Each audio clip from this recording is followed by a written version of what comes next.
Welcome everybody to another episode of the Perceptive Podcast here on Game Wisdom, where we examine the art and science of games. Fortunately, James couldn't be with us this time, but this is our first official recording for 2017.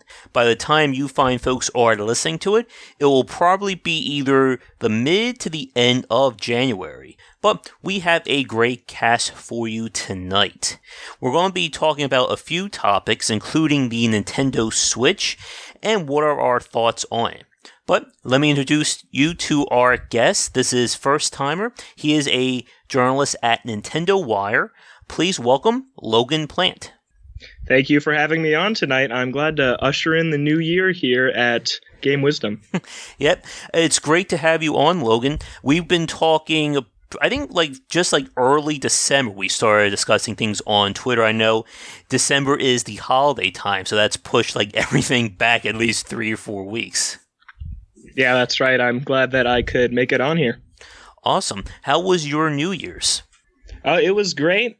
I was home after my first semester of college, so it was a relaxing time after a few months of hard work. Cool.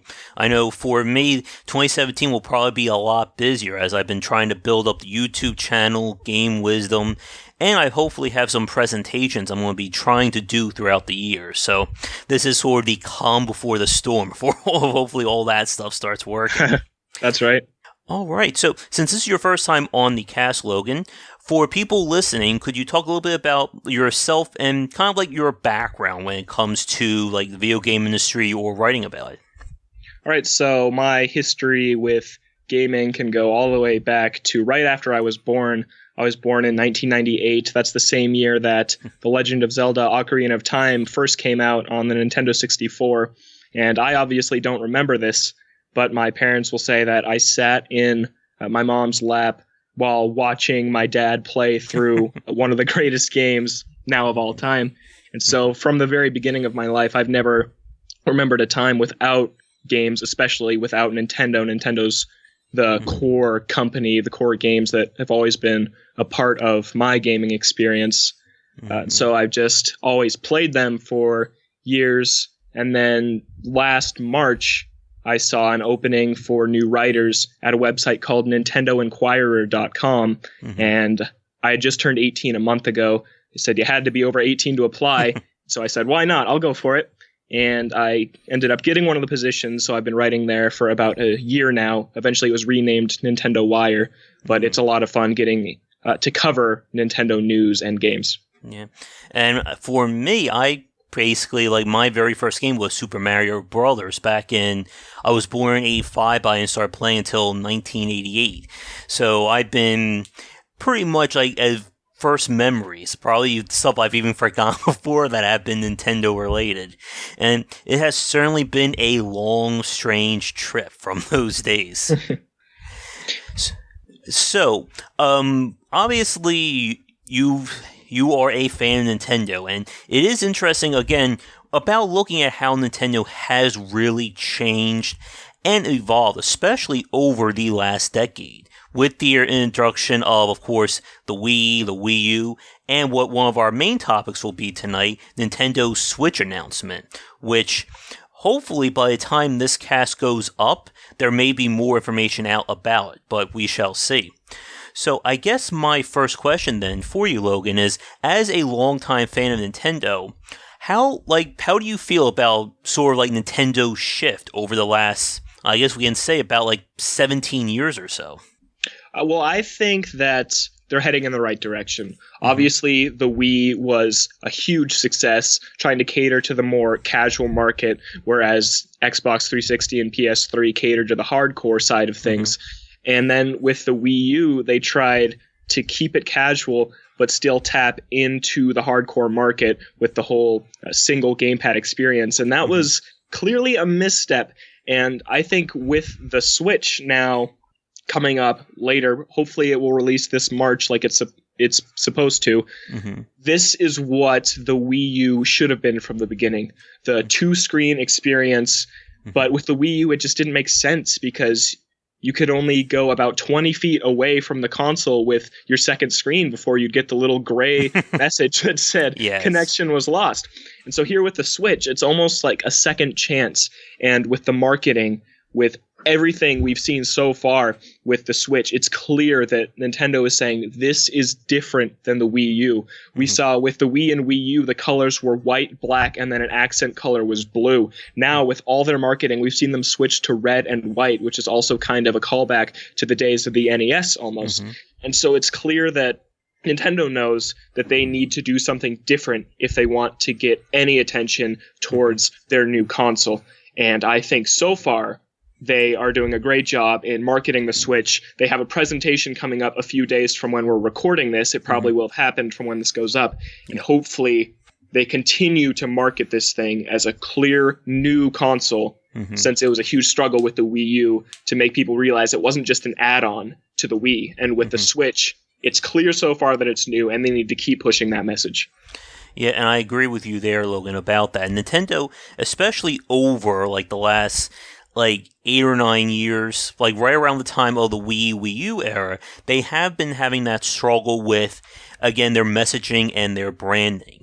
And when we look at the other consoles, especially when we compare things to the Xbox One and PS4, both of them have basically been remaining neck and neck in terms of what their options are, what their availability is. And Nintendo has been pretty much since its inception, been the company and the platform for those games you really can't get anywhere else.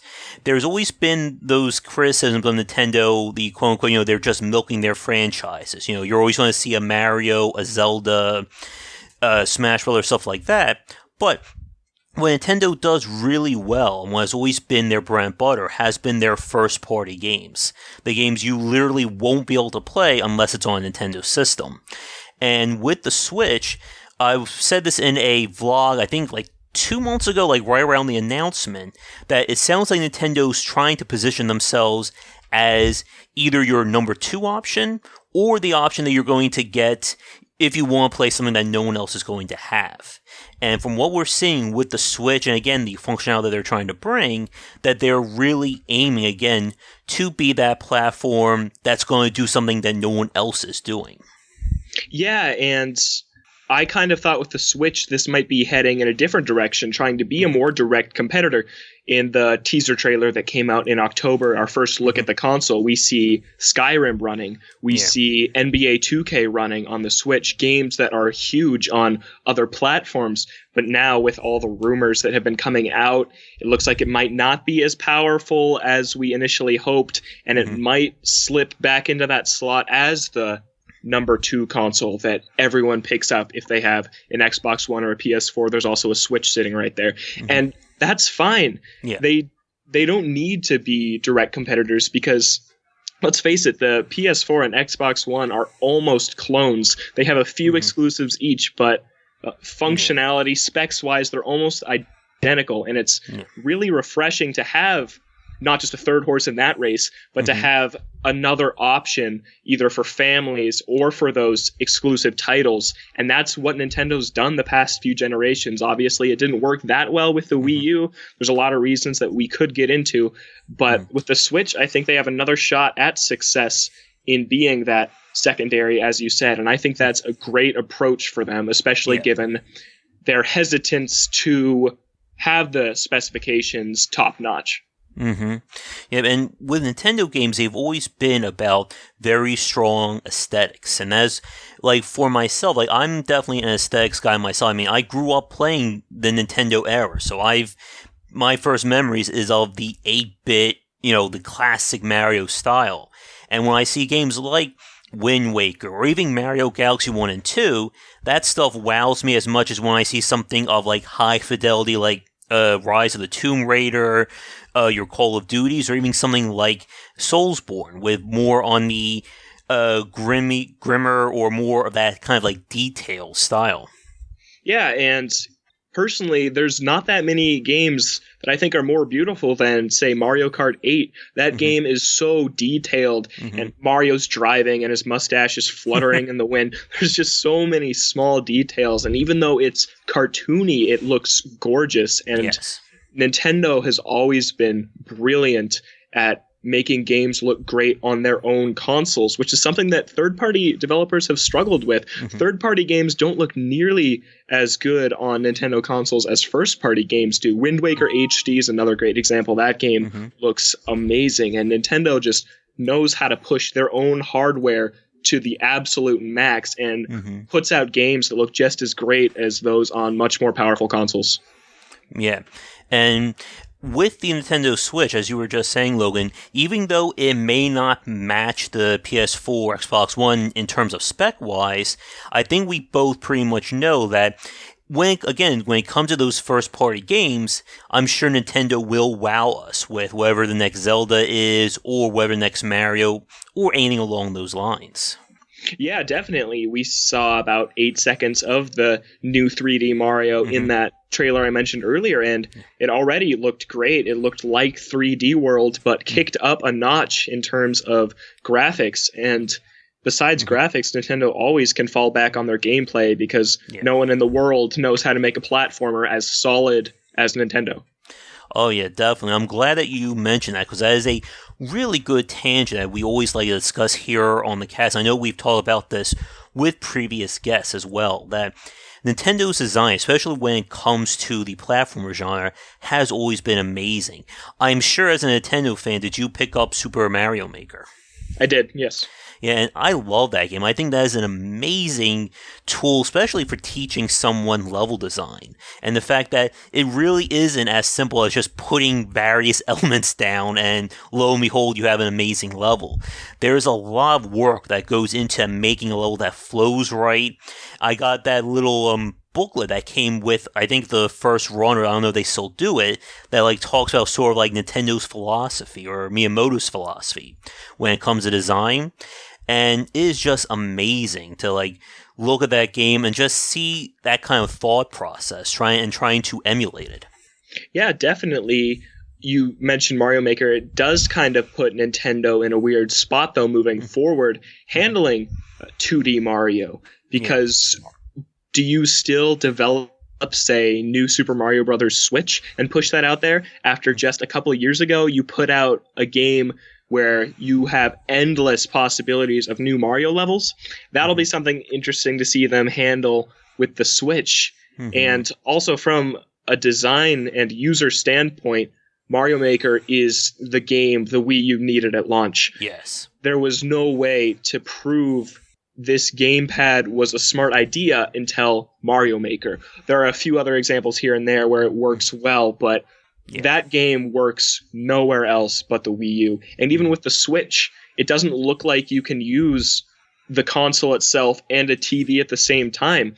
So unless that touchscreen works really well and they try and port Mario Maker to that, it's almost like Mario Maker might just stay on the Wii U and now it's on the 3DS too. But just a beautiful concept for the Wii U. Yeah, and I really hope that doesn't become the case there, Logan, because I think that they should really think about fully putting their weight behind Mario Maker, because again, it is something that is entirely unique to Nintendo, and it's just such a wonderful application, especially, again, for that market of people who are interested in game design, but who either don't have the ability to learn, or they have trouble with, learning Unity or Game Maker or anything like that. And to have something that's so easy to use and accessible, it seems like one of those no-brainers to keep supporting it. Yeah, that's right. And when I got Mario Maker the day it came out, I sat down and I made a few levels, and immediately I was just brought back to WarioWare Do It Yourself, which came out on the DS a long time ago now. Yes. And that game, I spent so much time developing dozens of games there, and it's just so simple and intuitive. And that's something that I hope can continue. Maybe a Zelda Maker. People would go nuts for a Metroid Maker. There's so many possibilities. Oh my goodness, yes. There's a lot of people I can just imagine right now just like drooling, thinking about being able to create their own 2D Metroid games. Especially with the rise of fan games and sort of like those third-party titles we've been seeing. I know over 2016 has been a very interesting year with the fan side of things. I know Nintendo had to unfortunately pull down several fan-related games. Another Metroid 2, several Pokemon games, and stuff like that. Project M was another big one that got taken down. But speaking of Metroid especially, I think that game could be great, especially teaching people how to design games, because Metroid is its own genre of game. You say, what is Metroid? Oh, it's a Metroidvania game.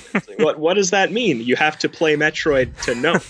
And just how those games progress, you can go anywhere if you have the right power-up, but you might get your butt kicked. You might just get destroyed if you run into this room you're not ready for yet. So you have to go somewhere else and find the right ability, and it'd be really interesting to see how people implemented that into their own designs.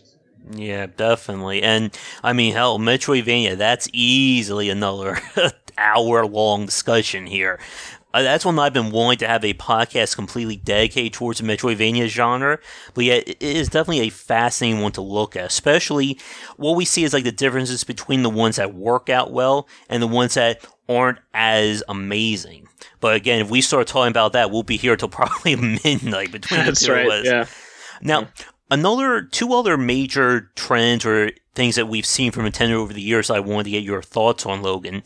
The first one would probably be Nintendo's handheld line. Obviously, as a Nintendo fan, I'm sure you followed the evolution from the days of like Game Boy Advance to the DS, 3DS, along those lines.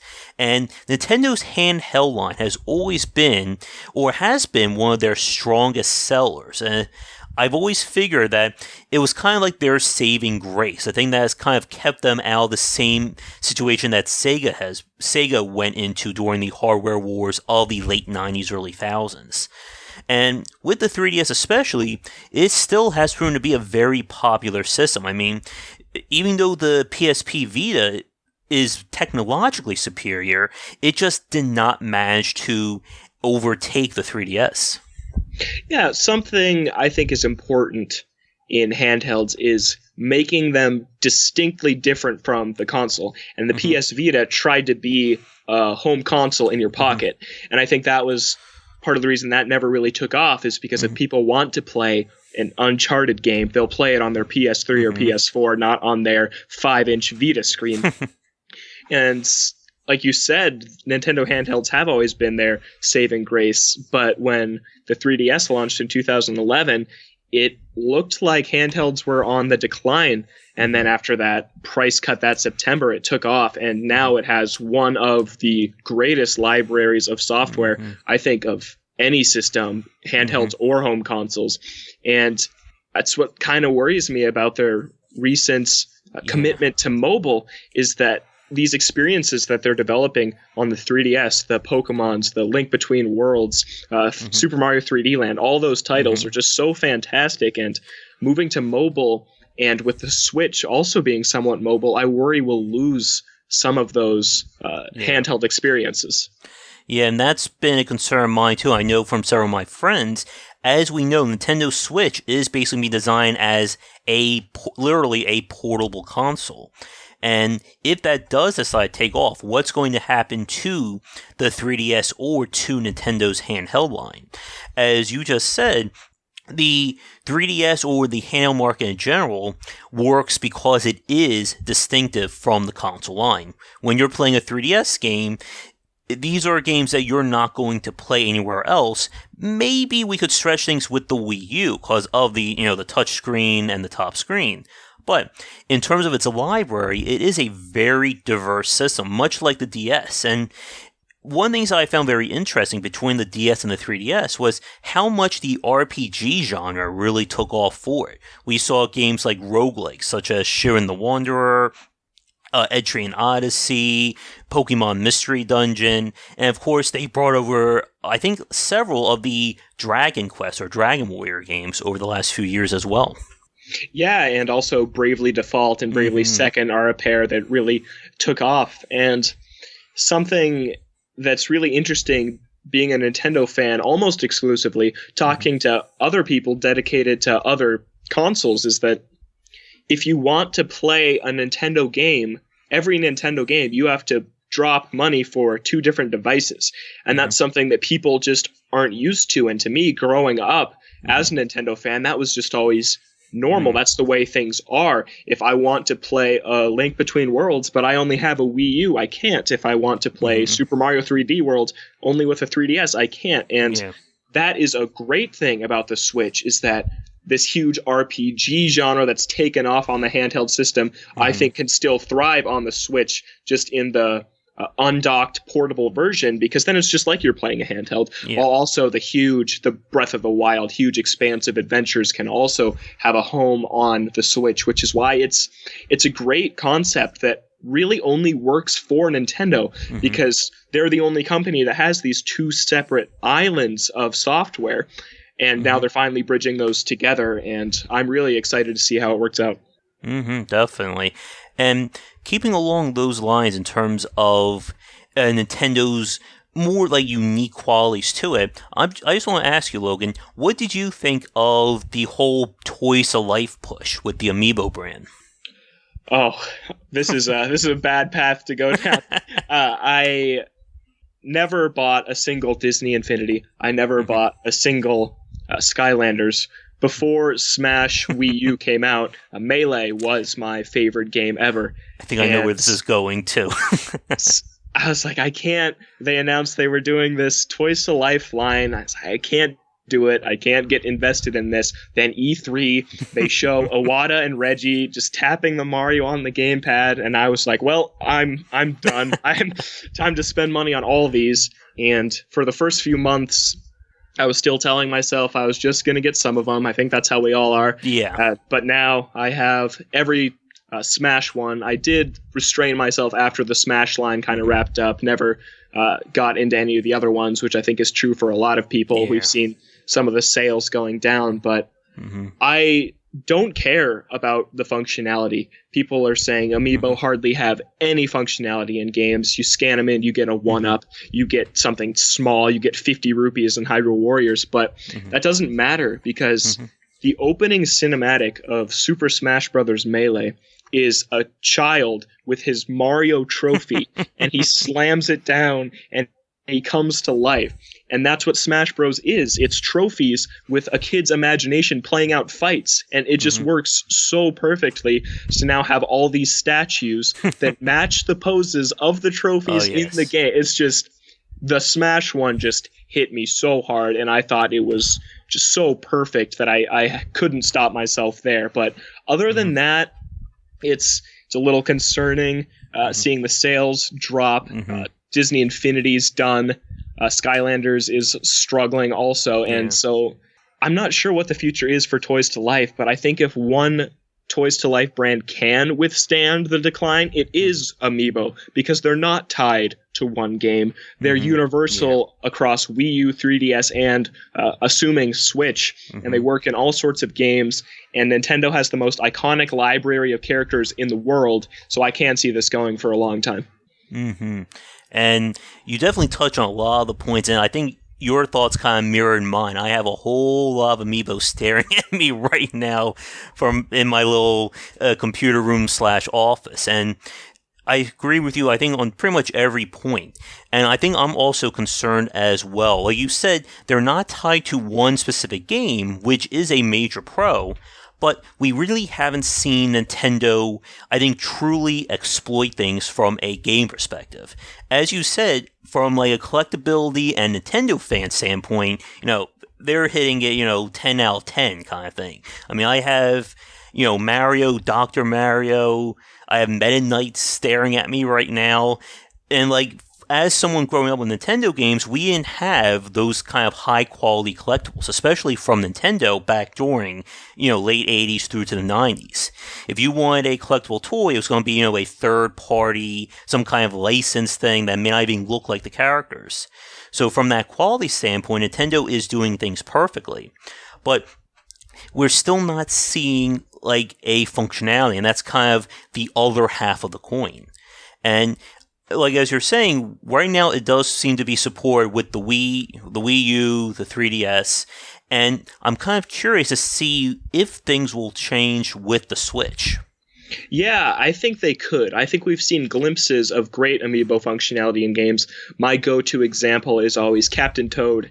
When you scan in the Toad amiibo, which didn't even come out until 5 months after Captain Toad, they updated a patch for the game to add Toad functionality.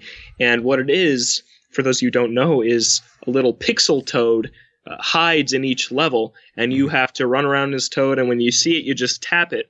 And I 100%ed that game when it came out. And then all of a sudden, because I got this little plastic figure, I can go back and revisit every single level with something new to do. And just adding replayability, I think, is what's important. Yeah. And you'll always have those who are upset about blocking content behind that paywall. But when it comes after the fact, I think it's brilliant because it makes people revisit those games that might otherwise be one-and-done playthroughs. Yeah, and I think that could be a really good point for them to go in the future, is to update these games. And I would say as kind of like the best of both worlds would be to say, if you want the DLC, you can either give us X amount of money through the game, the Wii Virtual Store, stuff like that, or if you have so-and-so amiibo, that unlocks it for you. I think that would be a way for them to sort of calm down the detractors by saying, yes, there is content locked to these amiibos, but it's not locked, forever and ever unless, you either get really lucky at a store or you spend, $50, $60 on eBay, something along those lines. Yeah, and there's a lot of talk about unified account system for Nintendo and how there's people who have bought A Link to the Past 12 times. Yes. You got to buy it on the 3DS now, the Wii U, probably the Switch. You have it on the Wii. You have an original cartridge. You have it through however many other ways. There's a Game Boy Advance version too. But people have paid for this game so many times. Imagine where you can buy a Link to the Past Link amiibo, and he works as a normal Link amiibo in every game, in Smash, everything. But then if you scan it in the eShop, it's like, okay, A Link to the Past is yours forever. That tying virtual console games to amiibo, I think, is a brilliant idea that hasn't been tapped into yet. There's been talks about it, but the only problem with that is it would have to be a one-time scan, because then you could just give it to all your friends, but sell it on eBay, but all that. Yeah, it would be awesome, though, just like everyone passes around the Mario amiibo and we all get Super Mario Brothers. But yeah, it would have to be, the functionality would have to be updated along those lines. And I'm glad you brought up about that Unify account, because that's always been one of the major criticisms of Nintendo, especially when you compare it to other consoles and, hell, even the PC. As we've seen, the idea of having a Unify account has become a major tool, not just for DRM, but for social and community features as well.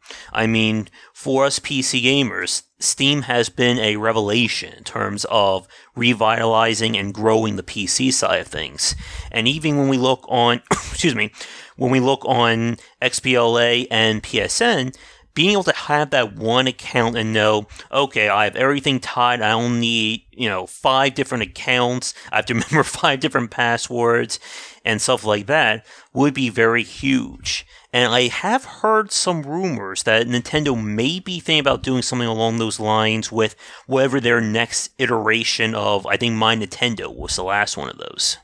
Yeah, I was playing a 3DS game online with my sister, and we weren't registered as friends. I was like, are you friends with my Nintendo, my Club Nintendo, or my 3DS account? And it's just a mess right now. And My Nintendo, I thought, was supposed to kind of fix everything, but it's arguably worse than Club Nintendo in almost every way. But I think with the Switch, that's definitely... Maybe we'll even hear something about it at the presentation in a couple days here. That's when they'll really get things fixed. I don't know if it'll necessarily mean all the games you've already bought will tie into your account. You might have to buy them all one more time, but I think we'll definitely see something along that lines. There's also been talk of maybe people have wanted maybe a Netflix type deal. You subscribe $10 a month and you have access to all the NES, Super Nintendo, Nintendo 64, just all the classics for a monthly fee. Yeah, and that'll be definitely interesting. But as you said, Logan, I think that it will have to be sort of like a ripping the bandage moment for like when they decide to have that account, and how are we going to tie all these games to it? Because I mean, oh my goodness, I can't even count how many games I've submitted to that My Nintendo, or no, I'm sorry, Club Nintendo. That was a previous one before they decided to pull. I think it was like, I want to say 2-3 years ago. But again, time is like out of whack for me. It just seems like I have so much trouble remembering like exact times when it comes to the game industry.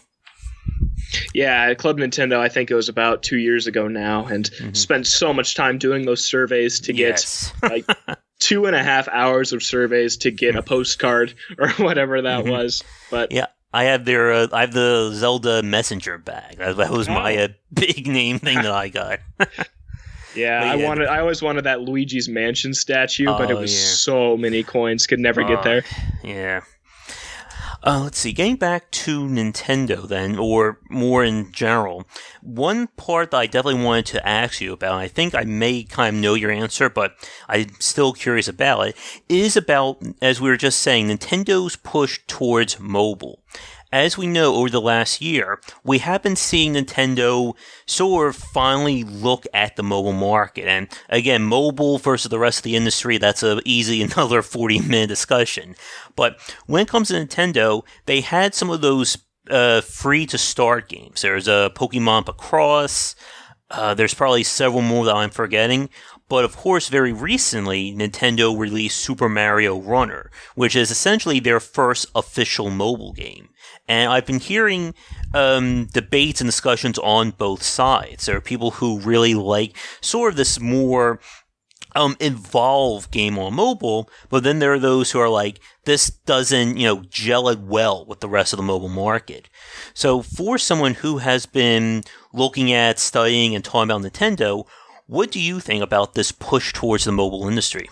Well, we could start with Mario Run. It's one of the most divisive things I think Nintendo's done in a while. There's people on the Nintendo Wire team who absolutely love it. They got all the coins in every level, didn't even think twice about paying the $10, and that's great for them. They got everything out of that experience, and they're still checking in on it every day, getting more toads in their kingdom.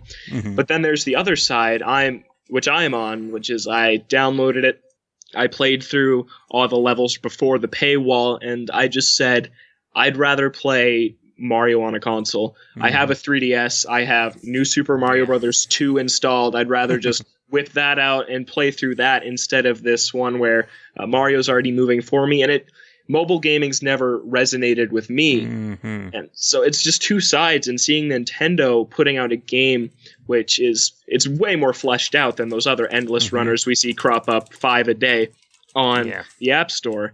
But it's just kind of odd, honestly, seeing Nintendo embrace this mobile side after they've said for so many years they weren't going to. And after the $10 paywall also got people a little upset because people aren't used to paying that much for a mobile game. I think it's almost on their next game, the Fire Emblem and the Animal Crossing, two series which I think are perfectly cut out for smartphones. Fire Emblem, you can take out, try a quick 5 or 10 minute mission. If you fail, it'll pop up and say you want to pay $1 to try again. That'll be upsetting, but I think that's the way it'll be going. And Animal Crossing, the perfect smartphone game. You can play that for 1 minute, or you can play that for 2 hours. There's a huge spectrum of how you can spend time in Animal Crossing, and it makes so much sense for a phone. And seeing how they handle pricing on those next two titles, which we should hear more about soon, I think will dictate their mobile future, because while Mario Run was a great proof of concept for Nintendo on mobile. Hey, we know how to build a smartphone game from the ground up. We can put out a successful product. Now it's kind of time to maybe reevaluate the marketing of mobile games, the price points, all that, to try and get maximum revenue. Because I believe it was only 3% of people who have downloaded Mario Run so far have paid the $10. And that is a not great attach rate for something they had so many hopes for. So it'll be interesting to see how that changes their strategy going forward. Yeah, and I'm with you as well, Logan, about my thoughts on mobile games and mobile design. They've just never have hooked me as someone who grew up with a console and a PC. For me, like when I play games, it's more of a sit down experience. Like I'm going to play this game and I'm going to sit and play it. Like I'm not playing games like 1 to 2 minutes on a bus or while I'm out. I basically save all that time for when I'm at home. I'm like, let me load up. Let me see. I don't know. I'll load up Rise of the Tomb Raider, which I just did earlier for like an hour, and I'm going to sit through and play that. Or I'm going to sit through and play like a world or several levels in whatever Mario game is out. And again, it's very interesting about trying to, like Nintendo was trying to appeal to the mobile market or trying to bring their handheld sense of design and sort of try and make that transition. And I think for a lot of people, it's kind of in that like in between, like a purgatory between like a handheld and your traditional mobile game. Yeah, definitely. And it's great that they didn't try and just develop a game that had a little digital D-pad where you actually move Mario. That wouldn't have worked, which is why I said that Mario Run was so good for smartphones. Yeah. It's just not everyone enjoys smartphone games. Not all of Nintendo's audience necessarily likes that. And so like I said, the people on my team who threw down the $10 immediately got all the coins. All the colors, black, purple, whatever it was, just 100% of that game and loved every second of it. Some people even said it was their game of the year over on Nintendo Wire. And that's great, but I don't know if I would call Mario Run a success as far as proving that Nintendo can make games for mobile and they can still stay true to like their Nintendo's style of games while also being perfect for the device. But financially, it wasn't necessarily a success. And like I said, it's on the next two games to really prove that this is a platform Nintendo can be successful on that can supplement their Switch and if they continue their 3DS lines. Now, one other thing that I wanted to bring up, and this was sort of going back to the Amiibos, but also tying into the other major thing out on Nintendo the last few months, would be the NES Classic Edition. For those of you listening to this cast who didn't hear, this was essentially, I guess the basic way of saying it is a portable Nintendo with an HDMI port that you can plug in and you have access to. I keep forgetting the exact number. Do you know how many games they had in that? It's 30. 30. Oh, gotcha. So it has 30 games, and they run the gambit of classic Nintendo games. Of course, you have Zelda, Mario. They had one of my favorites, Star Tropics. Was that included? I believe it is. And that was one of my favorites growing up. And what happened, though, like with just about any one of these like very popular Nintendo things, it sold out like negative 3 days from launch. Like it was gone, you couldn't buy it. And Nintendo ran into a similar issue they had with the first run of the Amiibos, which was, complete product sold out. You could not buy it anywhere. I mean, there was a time where there was pretty much like an Amiibo gray market of people selling them for 3 to 4 times the MSRP. Or MSRP, there you go. And there's been a lot of criticism about Nintendo not properly managing the logistics or not estimating things right in terms of their appeal. And again, as someone who's a big fan of Nintendo, like when you saw these kinds of issues with the NES Classic Edition and even with the first run, the Amiibos, like what do you think about that? And do you think that this is something Nintendo needs to work on going forward?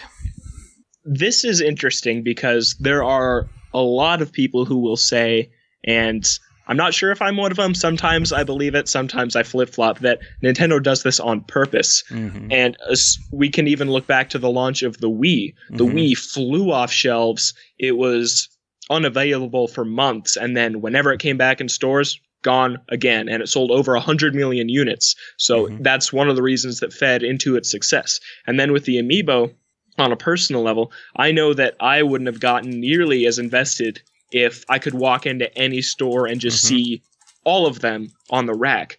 I remember it was the month after they had just come out, December of 2014, I walked into a store and I saw 2 Little Macs sitting there, and I didn't grab one, because that was still when I was fooling myself that I wasn't going to collect every single one of these.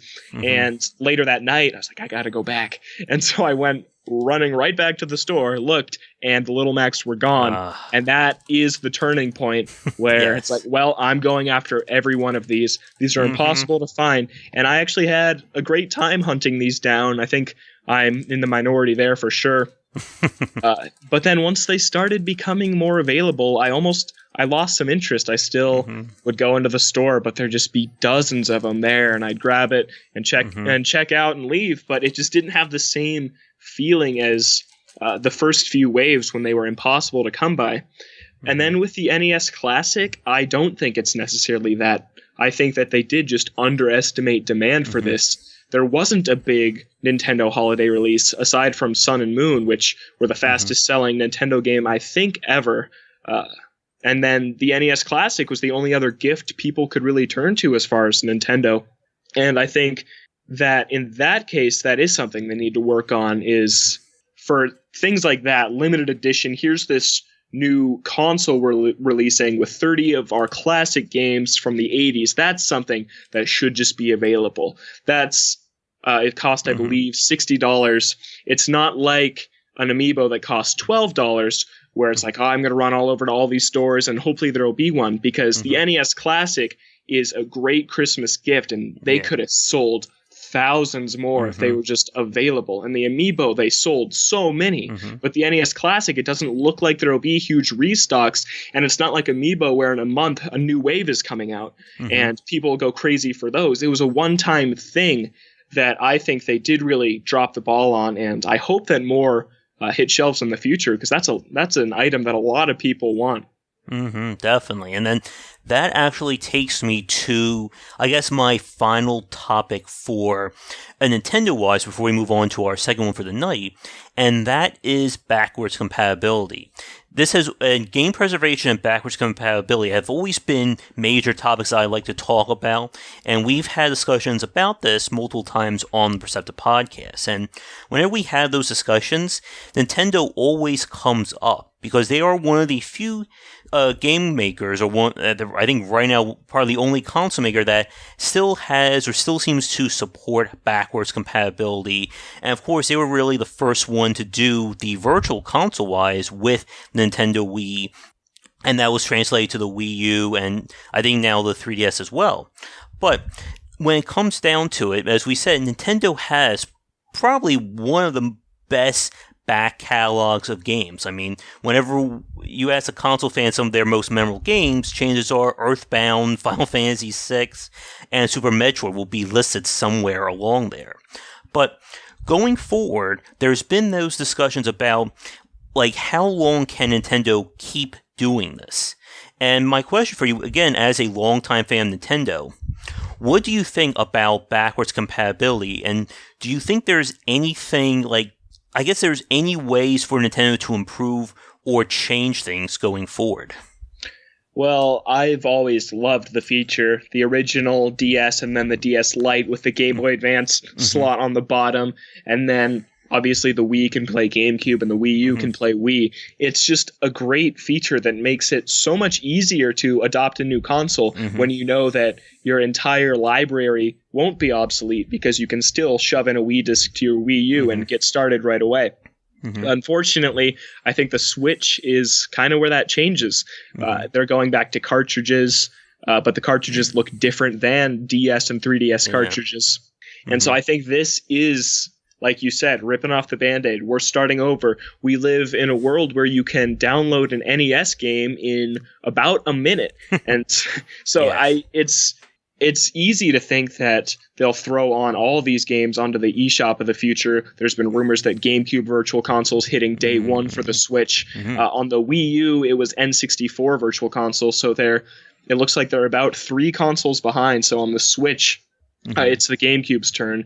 And then also there's rumors of Smash, Splatoon, and Mario Kart. We saw Mario Kart and Splatoon in the Switch trailer, and now it'll be them remastering the Wii U classics that people didn't necessarily get to play, considering the Wii U hardly sold any units. So I think this is unfortunately the end of physical backwards compatibility, and we'll see eventually a huge library online of titles to download and purchase. In a perfect world, we could somehow register that we own the physical copy and get it, but I think that we all know that's not how it's going to be. Yeah, I'm not. Even though I would love to, I don't think Nintendo will like it if I send them pictures of every Nintendo game I've bought in just one very large email. But as we were talking about a few minutes ago with sort of Nintendo, again, like that idea of the unified profile, if there's any time to start pushing that kind of profile, it would probably be at that same time with the Nintendo Switch, and again, moving away from physical backwards compatibility.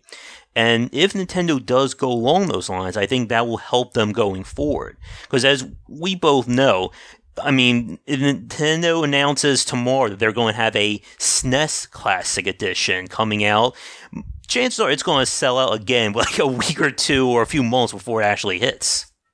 Yeah, definitely. And I think that's something that we all almost expect them to do. Over at Nintendo Wire, we ran an article saying, here's our 30 games for the Super Nintendo Classic.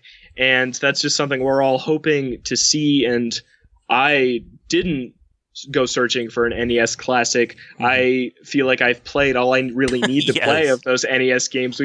From even Animal Crossing on the GameCube, when you can get all the NES games and play them in your house.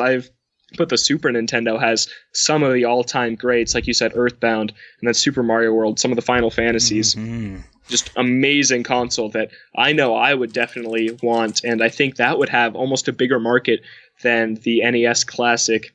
And that could be a good strategy moving forward. And then in a few years, we'll see the N64 Classic, and it's just a great way to get all of these games for honestly a reasonable price. 30 games for $60, $2 a game is great, along with an awesome piece of hardware. Definitely. And speaking of Earthbound, did they ever get around to porting Mother 3, or is that still going on right now? Actually, fun that you mentioned that. A couple weeks ago, a rumor came out that Mother 3 will be on the Switch Virtual Console day one, and then the developer of Mother 3 posted a picture on Twitter that they got an official invite to the Switch event taking place on Thursday. So hopefully we know when you're listening to this that Mother 3 will or will not be headed to the Switch, but I really, really hope that it lands there. All right. I know we are approaching 50 minutes in, and again, I mean, any one of the topics we've talked about, we could probably stretch out for another 20, 30 minutes easily. But before this turned into like an hour and a half, 2-hour cast, I figured let's move on to our next topic. I figure we'll spend maybe 15, 20 minutes or so on it, and then we will wrap things up, if that works for you. Yep, sounds great. All right, so the other topic we were talking about over on Twitter is kind of the difference in terms of, I guess, expectations or what people are looking at when it comes to the different sides of the game industry. Well, as we all know, when it comes to playing video games and especially looking at them, you have things both from a design point of view and, of course, from a writer/journalist or consumer point of view. And it's definitely a very interesting topic about how these two sides sometimes differ in terms of what is and what isn't important. And if we aren't careful, this could easily turn into an hour and a half discussion in of itself. For myself, since I've been doing Game Wisdom, I have spoken to a whole lot of developers, and I've become sort of like the middleman between developers and consumers along those lines. So I've had a chance to basically get more involved things from the developer side and hearing some of the challenges and struggles they ran into. But whenever you put your game out onto the market, we have certainly seen cases where games are just blindsided in terms of consumers' expectations or what they like or dislike about it. I mean, I've heard from developers who are like, I put the game out and they're going to hear complaints that they've never even considered during the entire development. And it's definitely a very challenging topic, and I'm sure for you, Logan, as someone who has been writing about video games, and especially about focusing more on the journalism side, you probably have strong opinions on this as well. Yeah, definitely. I think that when developing a game, they don't always necessarily take into account the entire consumer experience. One example I'll give is Xenoblade Chronicles X is a game I played on the Wii U. When you get into it, it's a fantastic game. But first, you have to get into it. And that's about a 10-hour process. And when evaluating a game, to me, one of the most important things is that beginning, how it draws you in. It's no different than a book or a movie or even a song. You should be hooked by the first few moments of a game. And Xenoblade took so long to get going, just doing all these fetch quests, and they couldn't fight. You don't get your mech until, 50 hours in, something like that. And another example is some of the Zelda entries in the past. Twilight Princess, you have to herd sheep for a while. You have to run around the town, throw owls, deliver baby carriages back home before you can get started. And with A Link Between Worlds, that's something they really improved on and noticed. But something to me I think is really important is just that beginning. How long will it take to get going on the adventure? I've watched all the trailers, all the gameplay, read all the articles, and I just want to get there. But first I have to get through how you're setting me up. It's obviously important to teach how the game works, the controls, the mechanics, the physics, everything like that. But it's more important to feel immediately invested in the adventure and immersed in the world. Yeah, and again, this is a topic, just talking about tutorial design. I mean, I've had 30, 40-minute conversations like they're nothing with developers about that. And you are right, Logan, about that first experience is such a critical part about making or breaking a game. For me, it's usually like the first 15 to 20 minutes.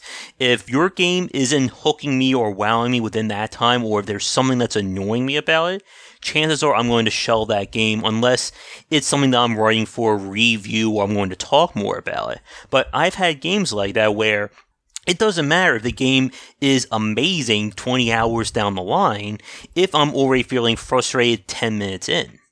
And this is especially true of the indie market. We have seen so many games coming from indie developers that are unique and amazing and interesting, but they're just very rough at the start, or they're very unwelcoming to new players. I mean, I could just sit here and just start naming games for the next 10 minutes kind of thing. And as you're saying, and especially when it comes to game design, you still need to teach new players. You always have to assume there will be people playing your game that have never touched one of these games before. There will be people who will pick up a Mario game who may have never played a Mario game or a platformer, just as there are people who've picked up Civilization who have never touched a 4X or turn-based strategy game. But making the game appealing to them at the same time without hurting, your regulars, the people who have probably memorized every Mario level or who have played every Mario game to heart, that is where good game design comes into play. Yeah, and another thing I think is really important, and as a Nintendo gamer, this is really, I think, their biggest flaw in a lot of their games, is it's almost like sometimes they're afraid to let the player fail. And failure is something that I think should be a part of games, because you fail and you think, how can I approach this better? And you try it again. But there's in games now, I know it's because a lot of Nintendo games have a really wide spectrum of age of player, but you fail a couple times in a Mario game and you get that block that comes floating in. That's just a little cheat leaf that you can run through invincible. Obviously that's an option, but I almost feel like it shouldn't be, even for the younger players. And there's other games that Super Mario 3D World, I think, is a perfect example of a game that every single age of gamer can enjoy, because it's easy enough that younger, inexperienced gamers can run through and get to the flag and finish, but it's difficult enough that if you want to find the stamp in every level or find all 3 green stars, you have to take risks and you have to figure out puzzles. If you hit this switch too early, that door shuts and you can't get back there to get the star, and there's just a lot of more puzzles almost when you go for the collectibles in a game. And there's just some other games that don't necessarily have that, and they're just a cakewalk because they have to cater to younger gamers. But that doesn't mean there shouldn't be something in there for older gamers that have been with Nintendo for 20, 30 years. Yeah, and that's always been like one of the long-standing criticisms I've heard from Nintendo, especially from the detractors, and that is Nintendo has always put the new player, in most cases, first in front of their core and hardcore fans.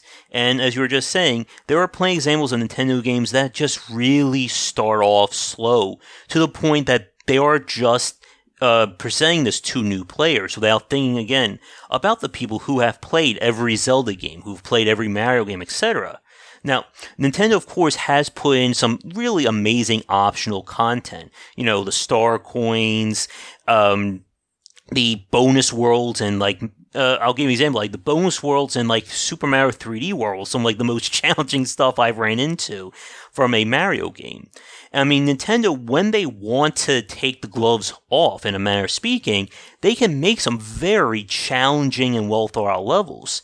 But it always seems like you have to kind of like dig through the coal to get to the gold, or you have to dig through dirt to get to like the diamonds or whatever in these cases. Yeah, and another example we can talk about from catering to the young, especially, I think, is the Pokemon games.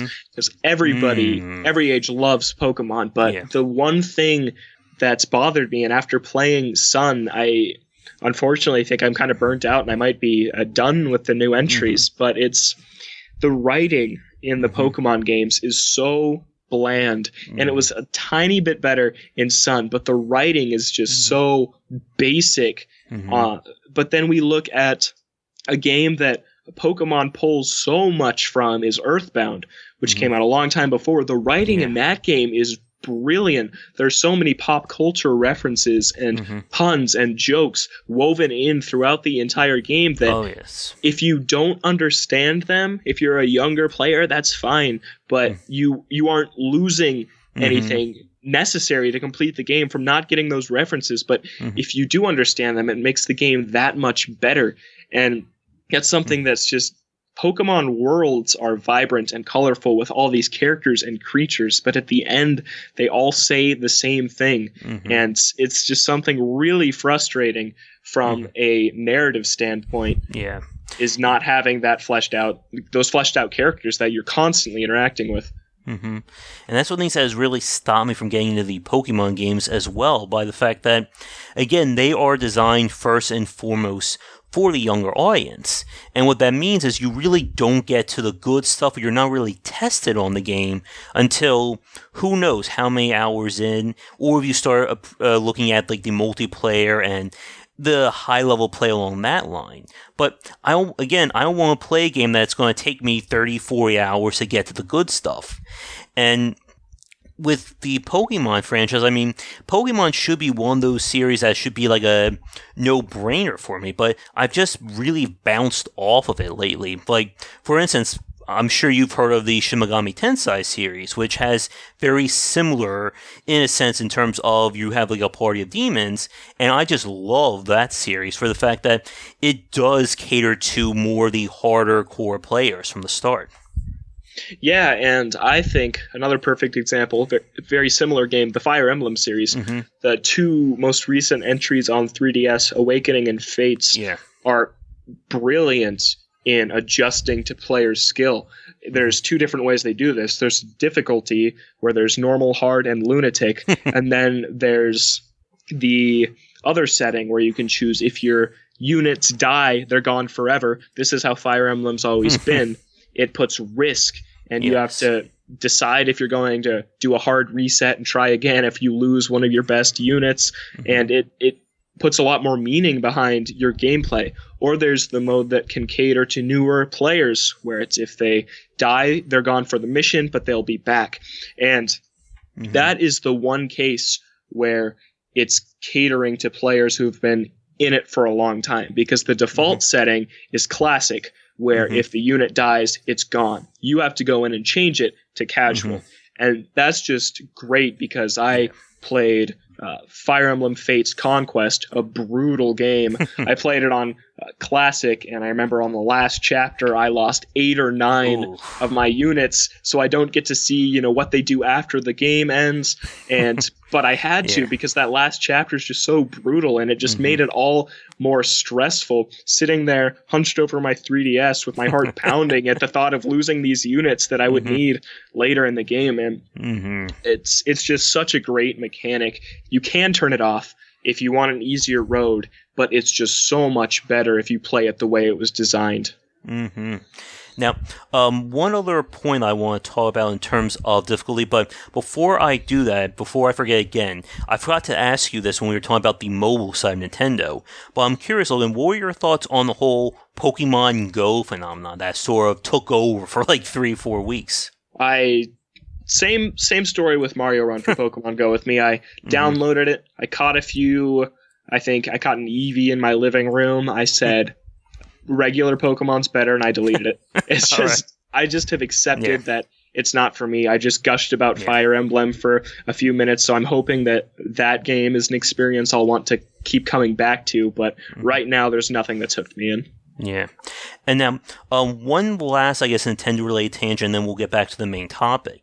One of the things I've always thought of as a longtime Nintendo fan is I would love to see Nintendo create a mature game. Not mature as in, of course, violence, swearing, stuff like that, but a game that caters to the hardcore players first and foremost. And I was thinking about this like maybe at least 10, 15 years ago, and we still haven't seen something along those lines. Because as we've said, Nintendo tries to, hit every age group, or as many as they can with their titles. So my question for you, Logan, as a longtime Nintendo fan, do you think we will ever see a hardcore game from Nintendo? Something meant for the guys who've been growing up on Nintendo, from day one, super challenging from the get-go? I'll say no, and I'll say that's okay, because people begged for a dark, hardcore Zelda for years, and then Wind Waker came out, and then people kept begging for this dark Zelda, and we got Twilight Princess, and then it wasn't received that well, when I thought it was a fantastic game. It's one of my favorites. And after that, they kind of turned back. Skyward Sword's the cel-shaded, pretty bright game, and Breath of the Wild looks even more so. But not necessarily just aesthetically, but personality-wise, Zelda games, I think this is the best franchise to address when talking about hardcore titles. Zelda games are, in a sense, hardcore. They're huge, dark adventures about saving the world, but they have bubbly, fun characters that you interact with in these towns. And I think that's Nintendo's personality as a company bleeding over into their products. And Nintendo's not a hardcore, violent, dark, thinking company about games. They want games to be just fun and bright, and that doesn't mean they can't be serious, because Zelda games are very serious, but I don't think we need the hardcore, mature, gritty game that some people think that they want. All right. Getting back to our topic regarding reviewers or consumers versus developers, another major part, I think, would definitely be the push and pull of multiplayer. And this has been a very often debated topic. I've heard developers speak out about the inclusion of multiplayer in the past. And of course, the general thoughts that every game should have multiplayer, or something that's easy to develop, which it certainly is not from speaking to developers over the last few years. But it does lead into one of the challenges, I think, of covering video games is the fact that so much of the development side is still very mysterious to people who are outside of the game industry. And what we've seen is that most game journalists usually don't or aren't able to build games themselves, in the sense that you would never have the time to write about games while you're trying to build them yourself. Yeah, and multiplayer is almost a touchy subject. I think of Star Fox Zero is a game that didn't include online multiplayer when it's almost perfectly suited for it. Dogfights in your R-Wings would have been perfect, but it just didn't make it in. But I think reviewing a game, not every game needs multiplayer. People there were rumors, I think, a couple years ago that Nintendo's going to start experimenting with multiplayer Zelda. And for games like Triforce Heroes and Four Swords, it works great. But for 3D games like Breath of the Wild, that is a solitary experience that I only want to play on my own. And I think the same can be said for the Metroid franchise. People love the being in solitude in those three Metroid Prime games when you're basically alone the whole time. And then here comes Federation Force trying to change the franchise. It's a multiplayer co-op game. It did not sit well with people. And so I think it really depends on the game. Obviously, for your first-person shooters, it's required basically by this point to have multiplayer because that's what people spend the bulk of the time in. But it really bounces from genre to genre, case by case, if a game does need multiplayer. Definitely. And we've seen cases where developers will do something more interesting or different with multiplayer, such as the Soulsborne series, and even games that allow you like leave little messages and stuff along those lines. Yeah, and there's been some Miiverse functionality in some of Nintendo's recent outings, and that stuff's fine. Wind Waker sending a message in a bottle across the ocean, and some other player will get it. That stuff's neat, but full-fledged multiplayer experience isn't always necessary. Yeah. And now one of the more interesting challenges, especially when it comes to reviewing and designing a game, definitely has to be in what we've seen these days as games as a service, which this is something that we really haven't seen too much out of Nintendo, at least in recent years. Now, with the Wii U, we have seen some downloadable content. I know Smash Brothers was supported for a lot of months after its release with new characters. I know they added like Ryu, Bayonetta, and probably more than I'm forgetting right now. But it has become another very decisive issue when it comes to DLC and post-game support. And this is a topic that, while it has been major concerns on the consoles, it has certainly been a very hot topic when it comes to PC games.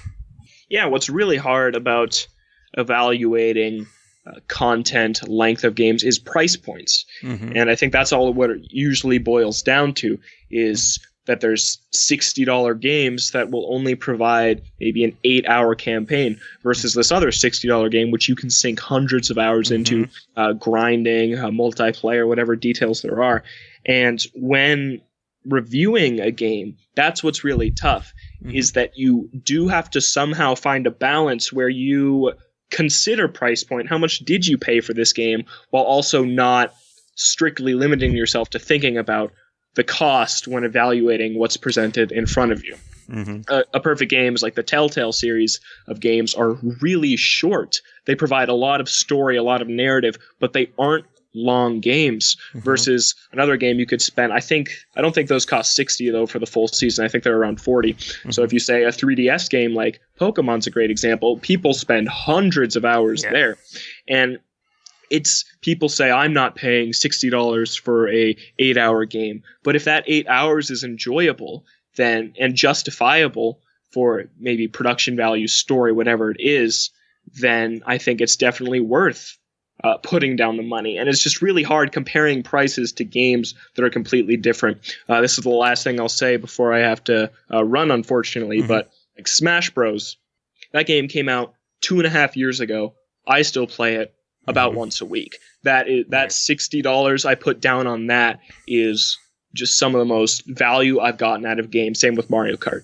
But then we look at Paper Mario Color Splash. I just got that. I played through the whole thing and I really enjoyed it. I almost 100%ed it, but now I'm done with it. And that's okay. I beat it in about a week and I spent the same amount, and Smash Bros. Will last me years longer, yet I don't feel like I got ripped off because I'm already done with a game I spent the same amount on. And that's where things sometimes get fuzzy for people. And it's important to keep it straight that you can't compare price to price, game to game, because every game is different. Definitely. And again, that's an easy, who knows how long till we get into. And going back to sort of tying this back into our first talk on Nintendo, is that Nintendo games have always been able to retain their value for a lot longer compared to other developers. And when we're talking about the mobile game side, this is kind of like one of those areas where Nintendo clashes with traditional mobile games, which we've talked about in previous casts, the quote-unquote race to the bottom, where we've seen 99-cent games, free-to-play titles that are very limited in terms of their gameplay, but they're designed to get you hooked and then jack up the price there. But when it comes to Nintendo games, the quality and their uniqueness has always allowed them to essentially preserve their price and their value for a lot longer. Other examples would be stuff like the Call of Duty series, or even pretty much any game from Blizzard has always been really strong in terms of their value when it comes to keeping that $50-$60 price tag. Yeah, definitely. And Overwatch, that's a great one. $40, and people have sunk so much time to that already, versus another $40 game, which you might beat in a couple days, like an Ace Attorney game. It's a one-and-done experience, but that's okay, because they don't need to be directly compared with one another. Yeah. All right, since you have to get going, I think we will wrap things up again. So many topics we could easily segue into for who knows how long this cast could balloon out to. But we will wrap things up here. So, Logan, it has been a pleasure talking to you tonight, and hopefully we can do this again soon. Yeah, definitely. It was a good time. Thanks for having me on. Not a problem. So, for those of you listening, we're going to end things here. As always, if you enjoyed the cast, be sure to, of course, like and subscribe and all that great stuff. Before we go, my usual speech. If you'd like to support Game Wisdom, we have several options available. If you'd like to be a future guest on either a podcast or live show, or even write a guest piece for the site, you can find information and links under Submissions Wanted on the front page. Be sure to follow me on Twitch and Twitter under GW Bicer. You can catch daily streams most nights at 10 Eastern under my Twitch channel. And you'll find daily content, including my Critical Thought vlog series, on the Game Wisdom YouTube channel. Last but not least, if you'd like to support our Patreon campaign, you can find us on there under Game Wisdom. Any donations will be greatly appreciated and would allow us to keep doing what we're doing. And we can hit some goals. It will mean expanding content for everyone to enjoy. So, again, Logan, thank you so much for coming on. And to end the cast, if you would, feel free to, plug your site for people who would like to follow your writing. All right. Well, you can find the site on Twitter at NinWire, or just go to nintendowire.com. We have a lot of great content. We'll have so much coming out with all the Switch news coming up here in a few days, and we'll definitely be on top of that. And we also have a lot of fun, more personal series. Collector's Corner is a great one where we look at special edition consoles. There's a new YouTube series for that too. So we're all over the place. Twitter, YouTube, and NintendoWire.com. New content every day, and come check us out. Awesome. All right. So with that said, once again, Logan, thank you for coming on. And for those of you watching, thank you for listening. Hope you have a great rest of the week, and we will talk to you again next time. Have a great night.